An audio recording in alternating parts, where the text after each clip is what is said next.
I wasn't taught how to be a man. I don't know whether you can be taught how to be a man, but my dad wasn't in my life.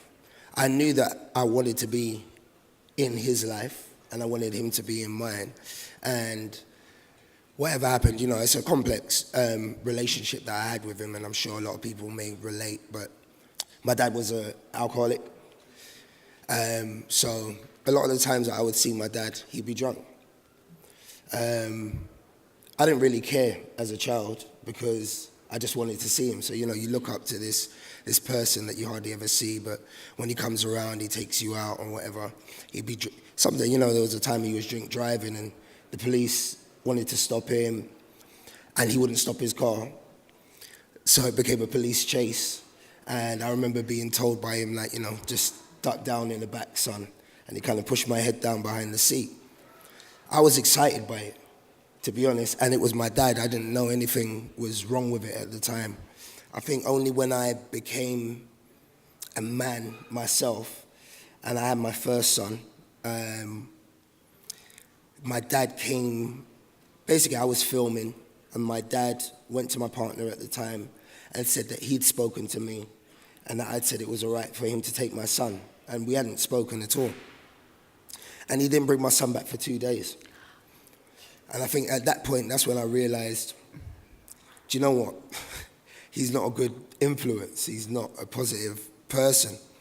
And after that, I told him that I don't ever want to speak to him again, and I don't want him around my kids, because I realized what you did to me, you're trying to do to my children as well. Well, 2 or 3 years after that, he turned up at my house and told me he had cancer. And I remember saying to my partner at the time, I don't believe him. I think he's lying just to get back into my life and that. And she was like, no, don't be silly, he's ill and whatever. And he really was, he was. And I made an effort, knowing that he was in the last stages of his life, to kind of get to know him, but more importantly for me and for my kids, rather than to fulfill any of his wishes. Because I knew at that time that without resolving the conflict that we had, and the relationship that we had, it would go on for years, even when he was gone. That the biggest part of being a man, I suppose, is being able to talk about what your problems are. And, like you just talked about, suicide rate in men is a big reason why we have that suicide rate, because men feel that they have to act hard, look hard, and be hard in all walks of life, whether you're in, business, you work in a bank, or you're a trap star or a rapper or whatever you want to call yourself. Everything is about portraying a certain image. In order to act, you have to be vulnerable. If you're not vulnerable and you don't practice vulnerability in the acting world, it's kind of, you're pretty much a one-trick pony, and I realized that quite quickly. So I was doing a lot of movies that were about a gangster, that was about a boy that come out of jail, was about, being hard and being on the streets and on the roads and that. And I spoke to my agent. I said, how do I do anything else? How do I play a policeman? How do I do different roles and stuff like that? And she said, you have to be vulnerable. So I had a big situation where I was offered a movie where the character was gay that I had to play, and there was a lot of sexual scenes in the movie. The film was amazing. I thought it was a brilliant film, and in my mind and my heart, I was like, this could be really huge for me and change my career and give people a different opinion of me. But at the same time, I also understood that in my community, if I portrayed a gay person on the screen, I was more than likely going to be labeled as gay by my peers and by other people in the street. I chose to do the movie still, but I also took a lot of advice from interviews and stuff that I'd read through other black actors that had been in that situation before, mostly Will Smith, because he had a situation where I think he spoke to Denzel Washington with a movie he did called 6 Degrees of Separation. And there was a lot of there was a kiss scene in there and whatever, and Denzel said to him, do the movie, but whatever you do, don't kiss anyone or don't do the sexual scenes and stuff like that, because the black community will never forgive you for it. anyway, I spoke to the directors of this movie and the producers, and I said, I'm happy to do this film and I want to do it. But the sex scenes, I don't believe that they're necessary. I think that, the character being gay and them, us understanding the story is enough. We don't have to see them having sex. But I will do the kiss at the end, which was hard for me. So you're braver than Will Smith? Oh, yeah, I thought, let me throw myself out there. And basically, the producers put the scene, the kissing scene, to the end of the movie. So it was like the last day of filming. Eventually, I got out there. And it was the day of the shoot. And Stellan was he's like a Scandinavian actor. They're really, as a person, he's really, he's just open, vulnerable, doesn't care. So he wasn't really supporting me through it.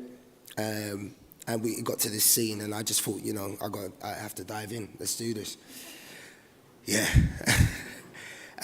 I'm used to stage kissing women.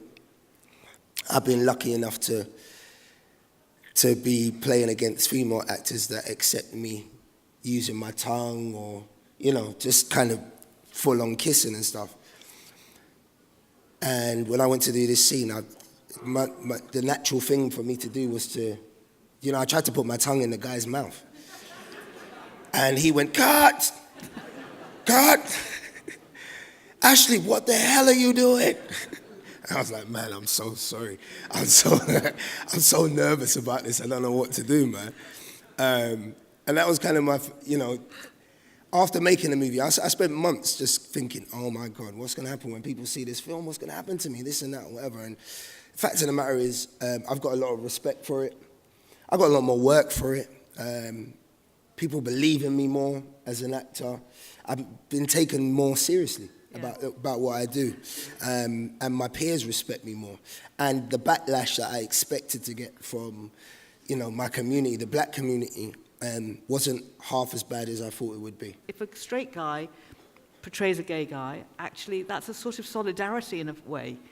Yeah, I mean, yeah, totally. I mean, obviously, like I said, it was a path for me. It was a righteous passage I had to go through as an actor, and after that point, I realized that I can be anyone in the acting world, and I can be anyone in myself. Yeah. Because I'm confident in who I am. I think also before that point, I may have taken on a lot of my community's views as well about gay people. So, kind of in the black community and where I grew up, it was it's a taboo.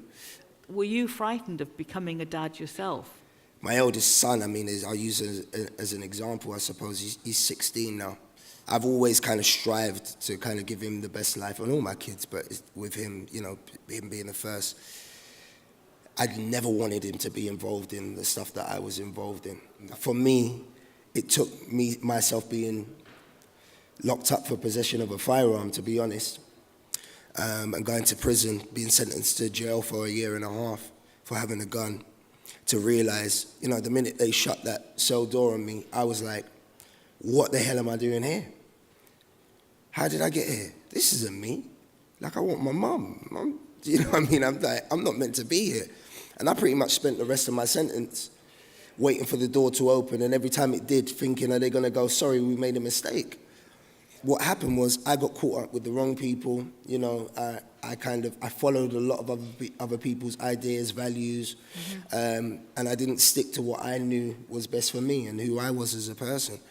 So my whole thing about this, whole being a man thing is, no one can give you a blueprint of what a man is meant to be or how you're meant to be. We don't know whether you're meant to be gay, straight, black, white, green, whatever you're going to be. But it's all about being true to what's inside there at the end of the day and sticking to what you believe in. What do you think that art has given you? What's creativity done for you? But one thing I do know is deep inside of me, if I didn't have that as an outlet, I quite possibly wouldn't be here now. Mm-hmm. Do you know what I mean? Whether that would mean I wouldn't be on Earth, or I would be in prison, or whatever else, I don't know. But I think that it would have been a much more negative path for me. The beauty of kind of going to Sylvia Young, doing tap, ballet, having that experience and meeting different people, whatever, has kind of, it's enabled me to be open enough to do what I do.